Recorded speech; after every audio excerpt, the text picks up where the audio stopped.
प्यारे बच्चों, पिछली वीडियो में हमने साना साना हाथ जोड़ी के परीक्षा उपयोगी 1 से 8 हमने प्रश्न उत्तर किए।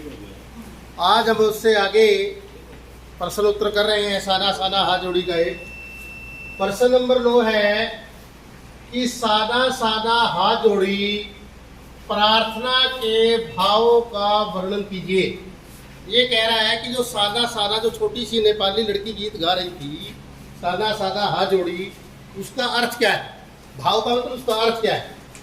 तो यह एक नेपाली प्रार्थना है। नेपाल के अंदर ये प्रार्थना गाई जाती है, सानी सानी हाथ जोड़ी। इसका भाव यह है कि छोटे छोटे हाथ जोड़ करके प्रार्थना कर रही हूँ कि मेरा सारा जीवन जो है अच्छाइयों को समर्पित हो। समझ रहे हो आप मेरी बात को? एक नेपाली प्रार्थना है। इसका भाव है कि छोटे छोटे हाथ जोड़ करके मैं प्रार्थना कर रही हूँ कि मेरा सारा जीवन जो है अच्छाइयों को समर्पित हो, यानी मेरा सारा जीवन जो है अच्छाइयों में लगा रहे। प्रश्न नंबर 10 देखिएगा। साना साना हाथ जोड़ी पाठ में झरने के संगीत में विलीन का मतलब खोई हुई आत्मा के संगीत पर प्रकाश डालिए। जब लेखिका उस झरने के पास गई और झरने का संगीत सुनकर के उसकी आत्मा उस झरने में विलीन हो गई, खो गई, उसके ऊपर जो है आपने प्रकाश डालना है। ये कह रहा है। प्रश्न नंबर 10 का उत्तर देखिएगा। लेखिका रास्ते में आने वाले एक खूबसूरत झरने के पास रुकी। आपने देखा था जितेंद्र नार्गे के साथ वो जा रही है, तो एक रास्ते में खूबसूरत झरना आया और उसके पास वो लेखिका रुकी और लेखिका वहां पत्थरों पर बैठकर झरने के संगीत के साथ ही आत्मा का संगीत भी सुनने लगी थी। यानी कि उसकी आत्मा का संगीत भी साथ में सुनने लगी। आत्मा सत्य और सौंदर्य को छूने लगी। उसको लगा कि तेरी जो आत्मा है वो सुंदरता को और सत्य को छू रही है। उससे उसे जीवन की शक्ति का एहसास होने लगा था। लेखिका को लग रहा था कि मेरे जीवन के अंदर एक शक्ति है, ऐसा एहसास उसको हो रहा था। ऐसा लगा कि उसके जीवन से सभी जो कुटिलताएं हैं, कुटिलताएं का मतलब बुरी भावनाएं, ठीक है जी, और दुष्ट भावनाएं इस झरने की पवित्र धारा में बह गई।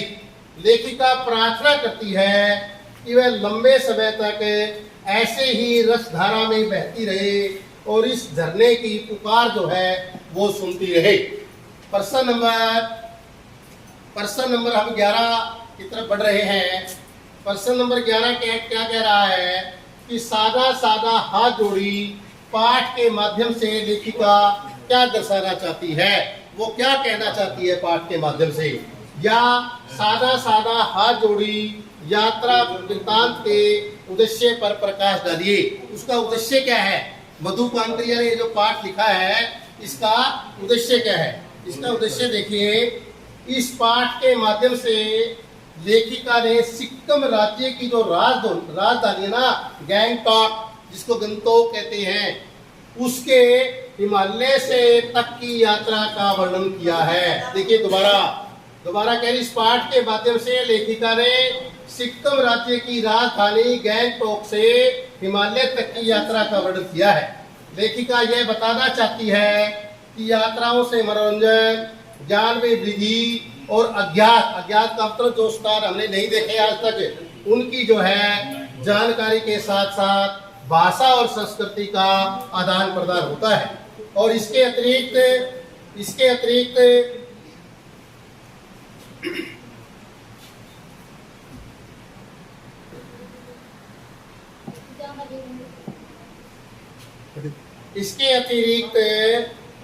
ये कहना चाह रहा है कि यात्रा में देखी वहाँ के निवासियों की मेहनत और गरीबी को दिखाना भी जो है लेखिका का एक उद्देश्य रहा है।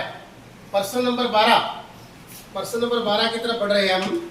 सेवन सिस्टर वाटरफॉल को देखकर लेखिका को क्या एहसास हुआ? इस प्रश्न के उत्तर के लिए आपने प्रश्न नंबर 10 का उत्तर ही याद करना है। प्रश्न नंबर 10 का जो उत्तर है वही आपने याद करना है।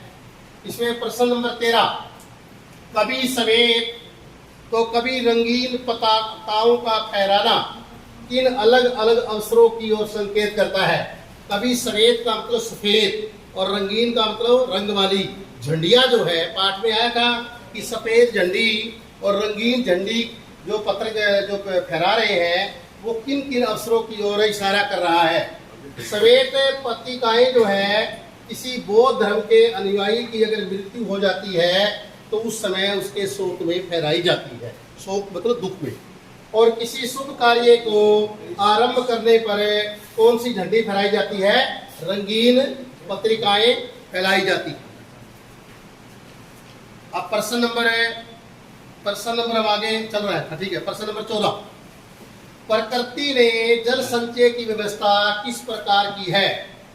यानी प्रकृति ने पानी को इकट्ठा किस प्रकार किया है। कल हम पढ़ ही रहे थे पाठ में कि प्रकृति ने प्रकृति का जल संचय का मतलब जल इकट्ठा करने का अपना ही ढंग है। सर्दियों में तो वह बर्फ के रूप में पानी इकट्ठा कर लेती है और गर्मियों में जब लोग पानी की जो है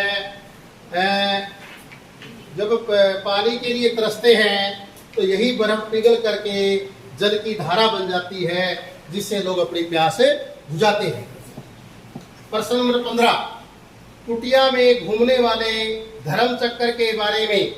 देखिए, कुटिया में घूमने वाले धर्म चक्कर के बारे में गंतोक के निवासियों की क्या मान्यता है। इसका उत्तर जो है वो प्रश्न नंबर 3 का उत्तर ही मिलेगा आपको।